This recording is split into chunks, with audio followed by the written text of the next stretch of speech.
Hello guys, in this lecture we are going to study Bohr's atomic model.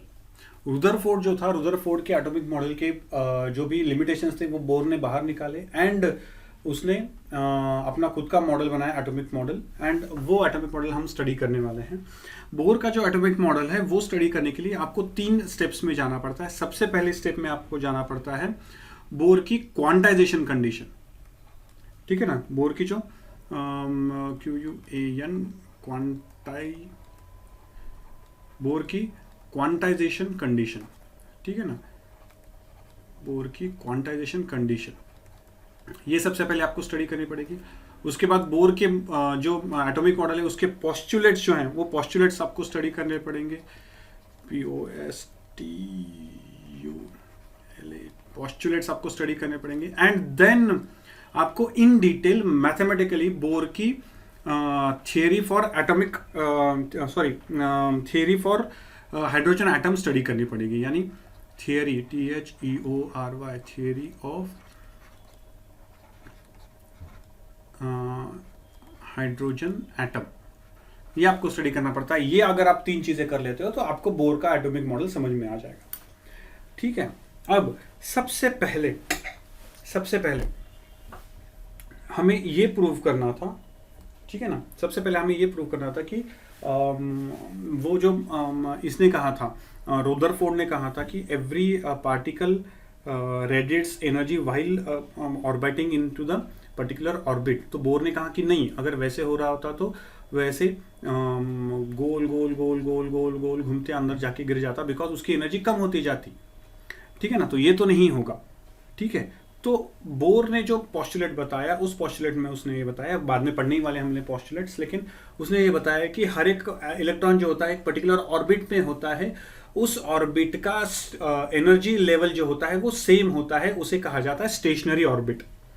उसे क्या कहा जाता है? Stationery orbit. यानी एक ऑर्बिट जिसमें इलेक्ट्रॉन घूम रहा है वो ऑर्बिट जो होता है वो स्टेशनरी होना कंपलसरी होता है, यानी उसका जो एनर्जी लेवल है वो एनर्जी लेवल सेम होना इंपॉर्टेंट होता है, ठीक है ना। ये ऑर्बिट सेम लेवल होना इसका इंपॉर्टेंट होता है।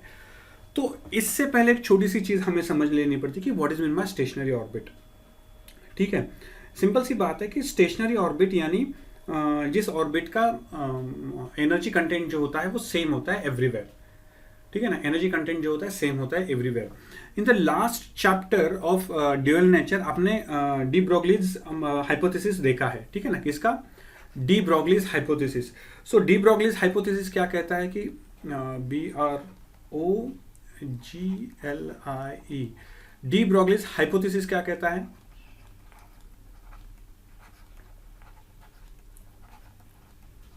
डी ब्रोगली का हाइपोथेसिस कहता है कि कोई भी basically electron has wave character, electron has wave character. ये इलेक्ट्रॉन हैज वेव कैरेक्टर ये आप पढ़ चुके हो इन द, या फिर पढ़ने वाले होंगे in the chapter dual nature, ठीक है ना। तो याद रखना कि वेव कैरेक्टर होता है, इलेक्ट्रॉन जो होता है उसका वेव कैरेक्टर होता है, ठीक है ना। Electron has wave character.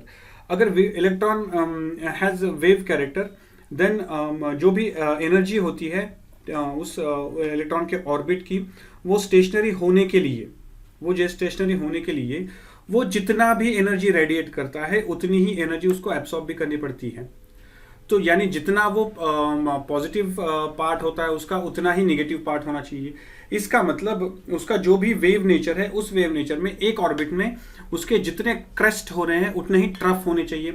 तो अगर जितने क्रेस्ट हो रहे हैं उतने ही ट्रफ होने चाहिए, इसका मतलब जो भी पूरा का पूरा ऑर्बिट होगा उस ऑर्बिट में अगर वो घूम रहा है तो जितने क्रेस्ट हो रहे हैं उतने ही उसके ट्रफ अगर होना कंपलसरी हो जाता है। तो इसका मतलब ये जो पूरा वेव सर्कमफरेंस होता है, दैट सर्कमफरेंस, ठीक है ना, that circumference must be equal to the integral multiple of its wavelength, integral multiple of its wavelength. इससे कम होगा तो वो wave character, stationary wave character को रिप्रेजेंट नहीं कर पाएगा। So 2πr is equal to n lambda होना कंपलसरी हो जाता है।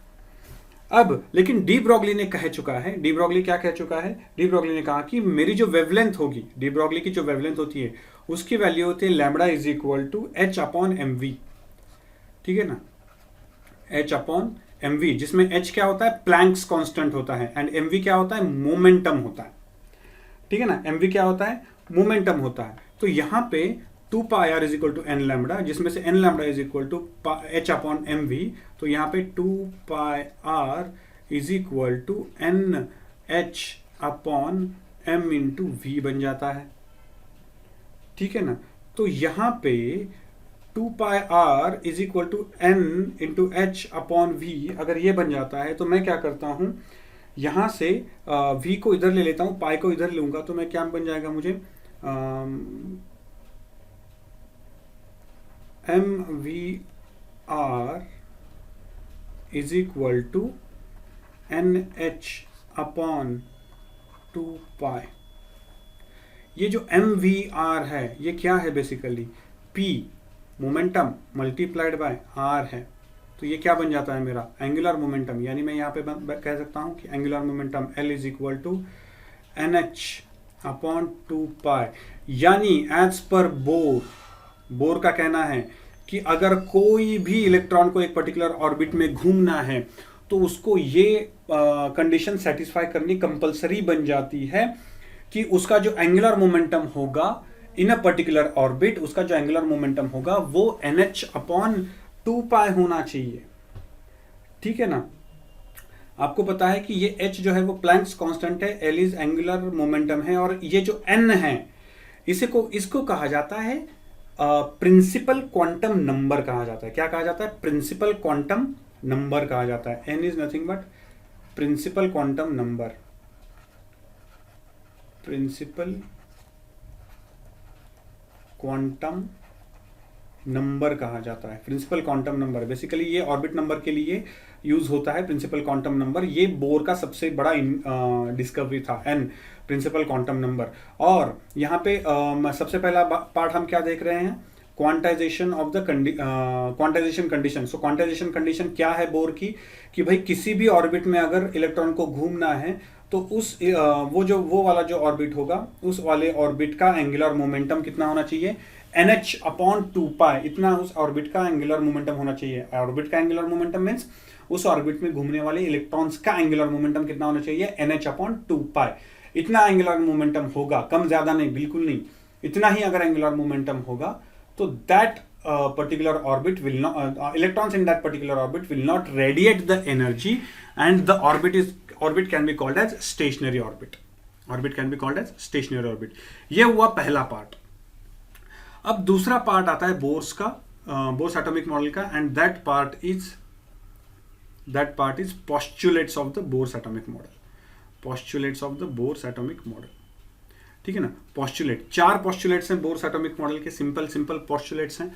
सो पहला पॉस्टुलेट क्या कहता है कि एटम इज कंसिस्ट ऑफ, इस पॉस्टुलेट को कहा जाता है न्यूक्लियर कंसेप्ट, ठीक है ना। इस पॉस्टुलेट को कहा जाता है न्यूक्लियर कंसेप्ट। यानी उसने भी रुदरफोर्ड का मॉडल एज इट इज उठाया। उसने क्या कहा कि atom consist of small particles, atom indivisible नहीं है, ऐसे नहीं है, it can be divided and it has the sub atomic particles, जिसमें से सेंटर जो होता है वो पॉजिटिवली चार्ज मैसिव होता है, बहुत बड़ा होता है, एंड बाकी के जो पार्टिकल्स होते हैं वो उसके अराउंड घूम रहे होते हैं।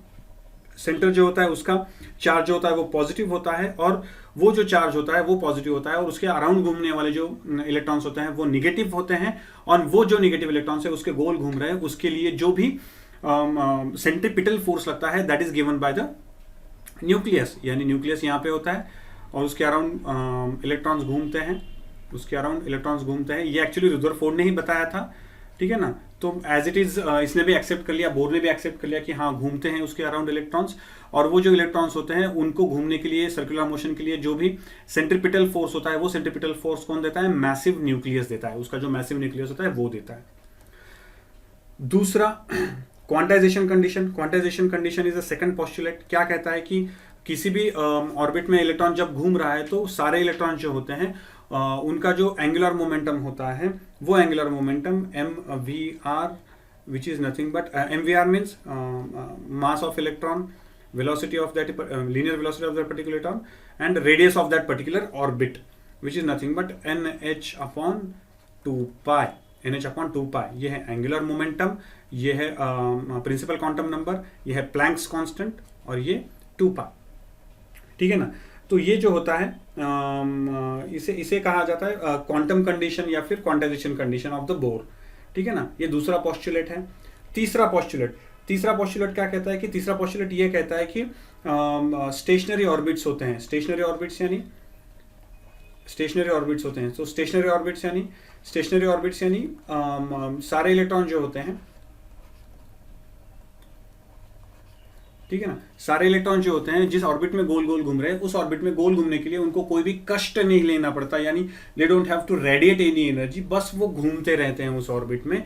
ऐसे ऑर्बिट्स की जिस ऑर्बिट में इलेक्ट्रॉन को घूमने के लिए कोई भी एनर्जी और रेडिएट नहीं करनी पड़ती है, ऐसे ऑर्बिट्स को स्टेशनरी ऑर्बिट्स कहा जाता है। चौथा पोस्टुलेट उसका ये है कि एन एटम कैन इमिट और एब्सॉर्ब द रेडिएशन, यानी उसने कहा कि हाँ, एक ऑर्बिट में अगर वो इलेक्ट्रॉन घूम रहा है, ठीक है ना, एक ऑर्बिट में इलेक्ट्रॉन घूम रहा है, तो सपोज उसने एनर्जी गेन की, ठीक है ना, एनर्जी गेन जब वो करता है, बिकॉज हर एक स्टेशनरी ऑर्बिट जो होता है उसका खुद का एनर्जी लेवल होता है। सारे ऑर्बिट जो होते हैं उनका खुद का एंगुलर मोमेंटम होता है और खुद का एनर्जी लेवल होता है। ठीक है ना। अंदर वाला जो ऑर्बिट होता है उसकी सबसे कम एनर्जी होती है, बाहर वाला जो ऑर्बिट होता है उसकी ज्यादा एनर्जी होती है। तो जब कभी भी अंदर वाले ऑर्बिट का इलेक्ट्रॉन एनर्जी एब्सॉर्ब करता है तो वो जंप करता है बाहर वाले ऑर्बिट में, ठीक है ना। एंड जब वो बाहर वाले ऑर्बिट में से अंदर वाले ऑर्बिट में जंप करता है तो तब वो एनर्जी रेडिएट कर सकता है। ठीक है ना। तो ये इस टाइम पे, ठीक है ना, जब उसको एब्सॉर्ब करना है तो वो एनर्जी रेडिएट करके एनर्जी एब्सॉर्ब करके अंदर जाता है। अगर उसको रिलीज करनी है तो एनर्जी रिलीज करके वो अपने अपने अंदर वाले ऑर्बिट में चला जाता है। ये अगर अंदर वाला ऑर्बिट का एनर्जी लेवल E1 है, यहाँ पे E2 है, तो इन दोनों का एनर्जी डिफरेंस कितना होता है? उन दोनों का एनर्जी डिफरेंस होता है E2 minus E1 is equal to H into V। ठीक है ना। एक्चुअली ये V नहीं है, ये न्यू है। ठीक है ना। तो H क्या है? प्लैंक्स कांस्टेंट, एंड V क्या है? फ्रीक्वेंसी।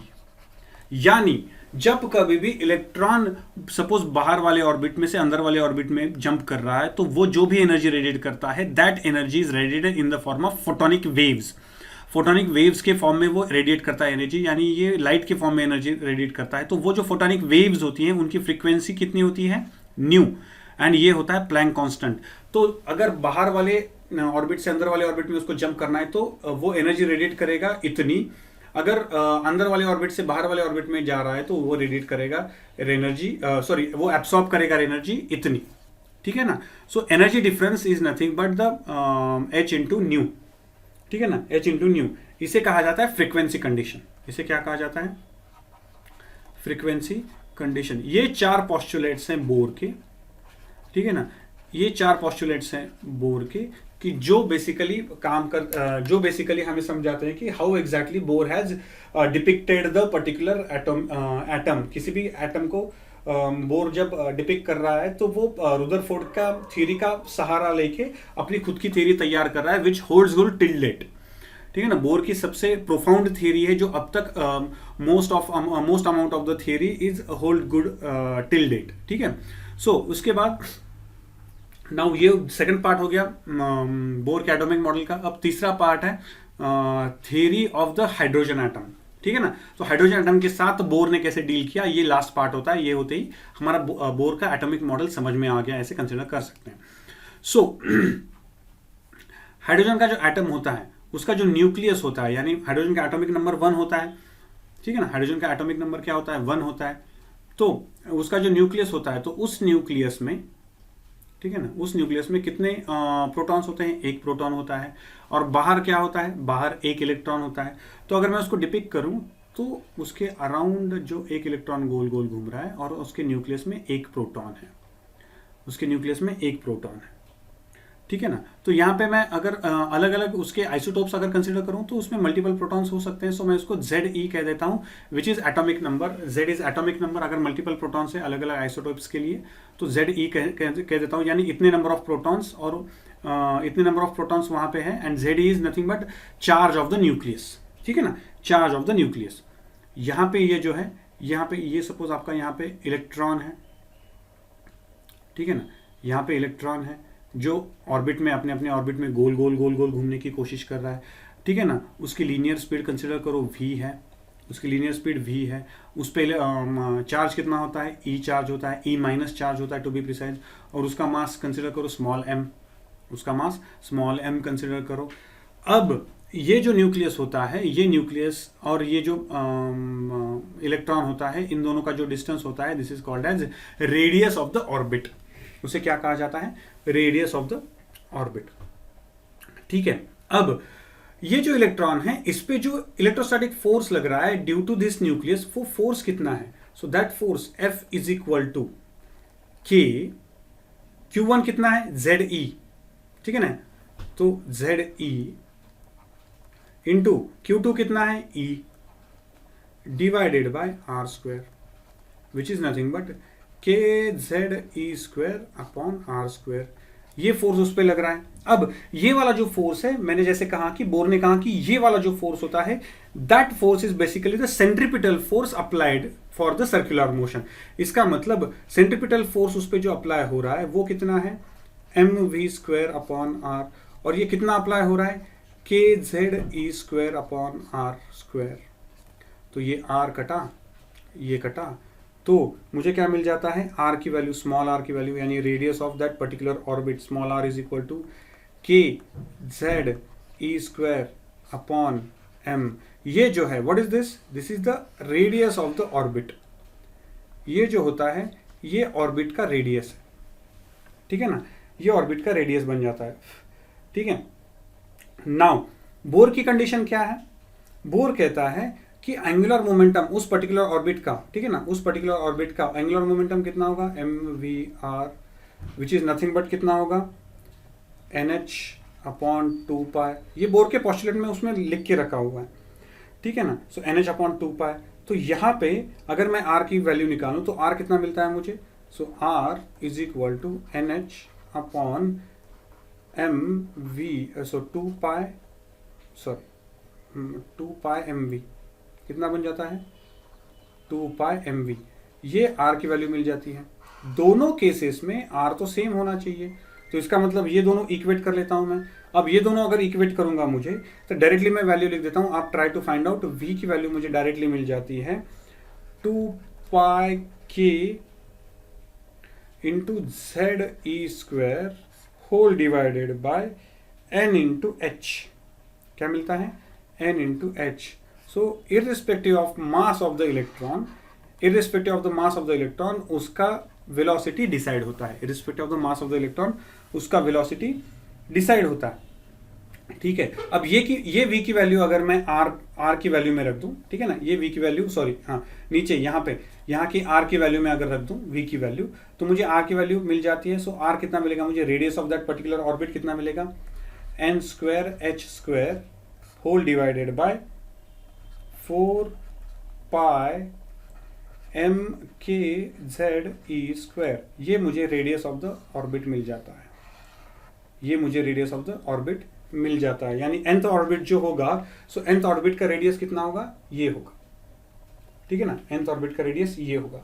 ठीक है, अगर मैं हाइड्रोजन एटम के बारे में बात करना शुरू कर दूं, प्योर हाइड्रोजन एटम के बारे में अगर बात करना शुरू कर दूं, तो प्योर हाइड्रोजन एटम के लिए क्या होगा, Z will be equal to 1 and n will be equal to 1। एक ही तो ऑर्बिट है, so n will be equal to 1, ठीक है ना, ऑर्बिट का number, so Z is equal to 1, n is equal to 1, so Z is equal to n is equal to 1 बन जाता है। तो मुझे basic radius of the hydrogen atom कितना मिल जाता है, h स्क्वायर, n स्क्वायर तो 1 बन गया, so h square divided by 4π mke square, ठीक है, 4π mke स्क्वायर। अब यहाँ पे प्लैंक कांस्टेंट की वैल्यू रख सकता हूँ। प्लैंक कांस्टेंट जैसे मैंने लास्ट लेक्चर में बताया था, प्लैंक कांस्टेंट की value 6.6 into 10 to the power minus 31, ये वैल्यू रख दी। नीचे वाली वैल्यूज भी सारी अगर रख देता हूँ मैं, तो मुझे क्या मिल जाता है, which is equal to 0.53 angstrom unit मिल जाता है। This is the radius of pure hydrogen atom.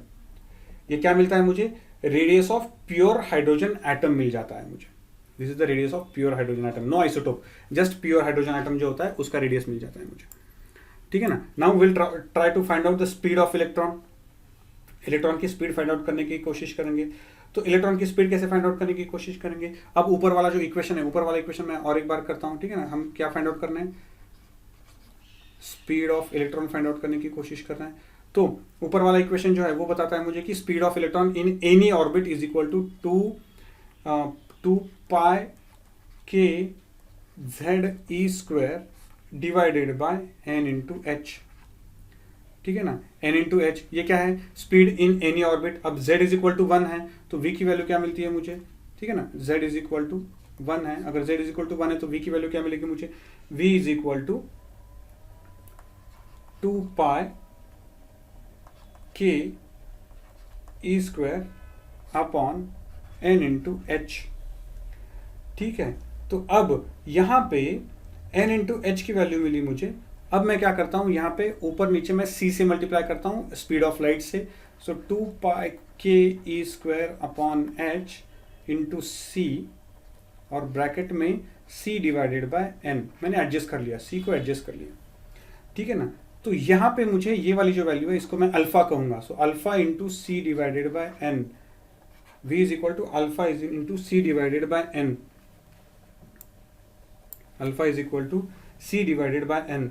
ये जो क्वांटिटी होती है, ठीक है ना, ये अल्फा जो होता है, ये अल्फा को कहा जाता है फाइन स्ट्रक्चर कांस्टेंट कहा जाता है।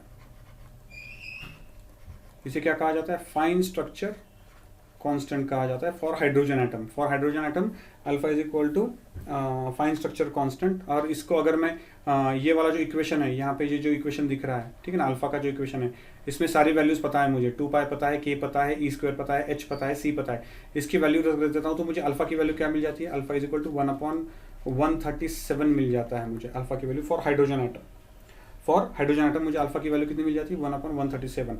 सो अगर ये वैल्यू अगर मैं इस इक्वेशन में रख दूं, v is equal to 1/137 multiplied by c कितना है मेरा, 3 इंटू 10⁸ डिवाइडेड बाय n। अगर मैं पहले ऑर्बिट के बारे में बात कर रहा हूँ, हाइड्रोजन एटम के पहले ऑर्बिट के बारे में बात कर रहा हूँ, प्योर हाइड्रोजन एटम में तो एक ही ऑर्बिट होगा, तो यहाँ पे मैं n की वैल्यू अगर 1 रख देता हूँ तो ये टोटल पूरा मिला के what I will get, 3 into 10⁸ divided by 137 is equal to 2.2 into 10⁶। ये मुझे मिल जाती है मीटर पर सेकंड। ये स्पीड मिलती है मुझे इलेक्ट्रॉन की। You can see the massive speed an electron can have. Hydrogen का इलेक्ट्रॉन जो होता है उसको देखो, इतने से कम स्पेस में इतनी ज्यादा स्पीड से वो घूम रहा है, इतनी ज्यादा स्पीड से वो घूम रहा है। So this is the speed of electron in N hydrogen atom. अब इतनी स्पीड से अगर वो घूम रहा है तो उसमें एनर्जी कितनी होगी, तो will try to find out. So energy of electron, so energy of electron of hydrogen atom, ठीक है ना, जब वो गोल घूम रहा है तो उसमें कौन सी एनर्जी होगी, ऑब्वियसली काइनेटिक एनर्जी। तो यहाँ पे काइनेटिक एनर्जी उसमें होगी। So kinetic energy is equal to, so kinetic energy is equal to 1/2 m into v square, ठीक है ना। तो इसमें ऊपर वाला m नीचे वाला m कट जाएगा, तो यहाँ पे डायरेक्टली लिख सकता हूँ मैं के जेड ई स्क्वायर अपॉन 2 इंटू आर, ठीक है ना। ये काइनेटिक एनर्जी मिलेगी मुझे। वैसे ही उसमें पोटेंशियल एनर्जी भी होगी।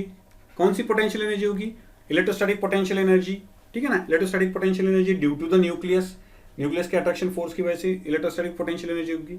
तो वो कितनी होगी, के Q1 कौन है, न्यूक्लियस, ZE, Q2 कौन है, electron, so minus E whole divided by R। ये पोटेंशियल एनर्जी कितनी मिली मुझे, k Z sorry minus k Z ई स्क्वायर अपॉन R। तो total energy content of that electron in n orbit is equal to E is equal to kinetic energy plus potential energy. So kinetic energy plus potential energy, which is equal to यहाँ पे directly मुझे मिल जाती है कितनी, minus, इन दोनों का subtraction करने के बाद minus k Z E square divided by 2 into r, k Z E square divided by 2 into r, ठीक है। अब ये नेगेटिव साइन जो होता है, नेगेटिव साइन क्या बताता है, अट्रैक्शन फोर्स, ठीक है ना। अट्रैक्शन फोर्स की वजह से तो वो कनेक्टेड है ना। सो नेगेटिव क्या दिखाता है मुझे, अट्रैक्शन फोर्स। सो ये अट्रैक्शन फोर्स होता है टुवर्ड्स द न्यूक्लियस। सो ये टोटल एनर्जी। अब यहाँ पे मैंने अगर आर की वैल्यू रख दी तो होल इक्वेशन बहुत बड़ा बन जाता है, लेकिन याद रखने की जरूरत नहीं है। अगर आप बेसिक्स याद रखते हो तो ये पूरा इक्वेशन याद रखने की जरूरत भी नहीं पड़ेगी। So minus 2 pi square m into k square z square e raised to 4 whole divided by n square into h square. This is the total energy contained by an electron in, ठीक है ना, in the hydrogen atom. ये जो electron की total energy होती है, negative sign आपको attraction force के बारे में बताता है. So this is the total energy content of the electron. So ये टोटल मिला के आपका बोर्स एटॉमिक मॉडल होता है. ठीक है ना, बोर्स एटॉमिक मॉडल ये होता है which discarded all the drawbacks of Rutherford model and put up a new model of atom. And यहाँ पे हमने ये जो देखा हुआ है, it is mathematically proven model, so it works and holds good till date. So this is the most profound model. So study it properly. In the next lecture we are going to talk about the spectrum and spectral series. Thank you.